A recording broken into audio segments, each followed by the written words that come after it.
Всем привет, друзья! Вы на канале Lex Game, и в этом видеоролике мы с вами поговорим про новую игру Battle Teams 2, про ее минусы и плюсы, и стоит ли в нее играть, пусть даже она бесплатная и не особо прихотлива к требованиям вашего ПК. Основное описание про саму игру.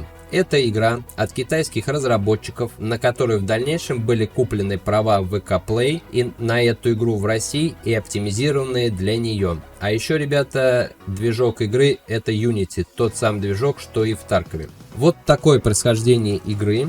Ну что, друзья, давайте начнем. Первое, с чего я хочу начать, это минусы игры. Да, их не особо много, так как игра в открытом бета-тесте и с каждым обновлением ее улучшает, но минусы все же есть. Первый и самый большой минус — это кастомизация в игре. Она есть, да, ребят, она есть, но очень слабо, несмотря на то, что в игре уже есть первый сезон или, как говорят, боевой пропуск, а не за горами и второй сезон. Мое тут такое небольшое мнение, я не знаю, почему наши разработчики вот так вот, так сказать, притормаживают, хотя в Китае, уже в самом Китае, там уже есть 6-й сезон игры этой, а у нас пока только вот 2-й выходит. Не знаю, почему так получилось, но не суть. Давайте, друзья, продолжать дальше. Как бы многие не хаяли других разработчиков, в том числе и разработчиков Warzone, но мое мнение такое, что у них вот эта тема с кастомкой более развита. Там всякие брелочки на пушечки, часики, скины на оружие и так далее. Вот мое сугубо личное мнение, вот как сказать, мы же все равно люди такие, мы привыкли всякие цацки, вот это вот всякие брелочки, всякие раскрасочки, всякие скинчики покупать, все равно вот это вот, так сказать, у нас этого не отнять. И я в том числе могу сказать также за себя, то что да, я тоже, мне нравится, например, любой там какой-то скинчик купить и чем-то как-то выделяться, но это все равно выделение идет, так сказать, из общей массы. Вот, это сугубо такое мое личное мнение. Ну давайте, друзья, продолжать дальше. Как по мне, разрабам бы стоило задуматься над этим. Ну вот реально бы разработчикам, там я сказать, нашим задуматься над этим, попредносить сюда много всего такого интересного, разнообразного. Ну что, друзья, давайте продолжать. Следующий минус — это не меняющиеся карты. То есть в режиме классика и командный бой ты будешь постоянно, от слова «постоянно» я хочу взять в кавычках, играть на одной и той же карте, пока не уберешь с нее галку. Это вот реально, ребята, это подбешивает. Да, я хочу сказать то, что, ну, не то, что прям постоянно, но вот я сам за себя замечал такую интересную штуку, то, что раза 3 или 4 ты будешь прям вот 99,9% ты будешь играть на одной и той же карте. Это реально подбешивает. Я надеюсь, разработчики подумают, как это исправить, и в дальнейшем это улучшит. Продолжая тему карт, у тебя в режиме классики командный бой 5 карт, которые украденные и немного переделанные под свой лад. Это из Counter-Strike. Но это всем уже известно и понятно, кто играет в Battle Teams 2. Да, эти все карты, так сказать, украденные КС-очки, переделанные, так сказать, под эту игру. Ну, подводя минусы игры, я бы назвал долгое искание каток в других режимах игры. Это рейтинговые, зверобои. Что это за режим и зачем он нужен, я так и не понял, ребята. Ну вот просто реально, просто тупо одеваешь на голову какой-то непонятный вот этот вот голову какого-то там суслика, бобра, хрен его пойми знает. И реально бегаешь и просто на тех же самых картах убиваешь. Ну и нажива, она же королевская битва. Как и любая другая королевская битва. Но мне она показалась какой-то необъемной, плоской в плане дизайна и карты. Ну, вот реально, вот я поиграл сколько, наверное, пару-троечку каток в режиме нажива. И я реально, она мне показалась уж очень скучная, уж очень какая-то ненасыщенная. Ну, то есть какая-то вот серая карта, непонятно зачем и непонятно для чего она была сделана. То есть разработчики хотели вот просто напихать в эту игру все вот это вот, и как-то вот они не развивают вот эти все, так сказать, свои режимы игры. Я не знаю, в дальнейшем, может, это как-то они будут отслеживать, налаживать, как-то прогресс какой-то будет виден в этом, но пока как-то вот так вот у нас. Да, друзья, также не забываем подписываться на мой телеграм-канальчик, ссылочка есть в описании. Телеграм-канал называется Lex Game, из мира игровой индустрии.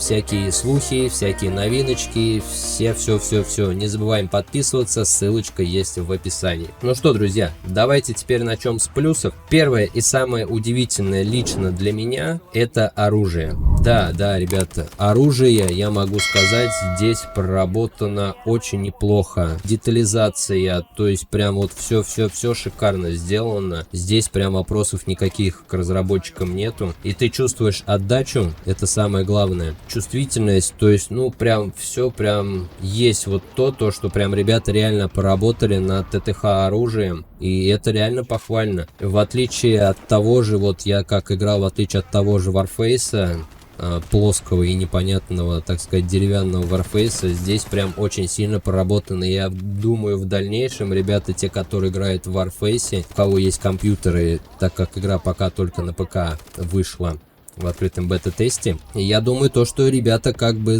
начнут задумываться о том, чтобы переходить из Warface вот именно в Battle Teams 2. Ну что, друзья, давайте продолжать. По поводу, я вам оружие сказал, то что, ну, в принципе, да, анимация, то есть прям вот это все шикарно, все идеально, все прикольно смотрится и ничуть не хуже в любом другом онлайн-шутере. Еще один немаловажный плюс, то что без доната в игру ты можешь сам прокачивать свое оружие за местную валюту. Вот это, ребята, тоже очень огромный плюс. То, что ребята делали игру так, то, что не надо там тебе донатить постоянно, чтобы прокачивать. Ну да, конечно, ты можешь задоначивать, получать какие-то плюхи, покупать боевой пропуск. Вот это вот все, 5-10. Это уже на ваше усмотрение. Но я могу пока сказать за себя то, что я уже практически поиграл в нее сколько?